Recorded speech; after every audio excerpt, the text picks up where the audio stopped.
বিশেষ ক্ষেত্রে দেখা যায় পুরুষদের অল্পতেই আত্মতৃপ্তি হয়ে যায়, পরে আর কোনো ইচ্ছা বা আগ্রহ তাদের মধ্যে তৈরি হয় না।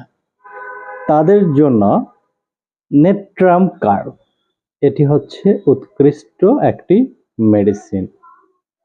এই কারণে যদি তাদের সন্তানাদি না হয়, অলিগোস্পার্মিয়া থাকে, শুক্র কম থাকে বা দুর্বল থাকে, তাহলে এই ব্যক্তিদের সন্তান প্রসব করতে নেট্রাম কার্ভ ঔষধটি ভালো ভূমিকা রাখে।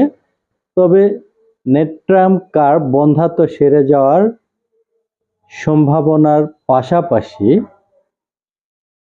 ওই রোগীদের ইচ্ছা বা আগ্রহ বৃদ্ধি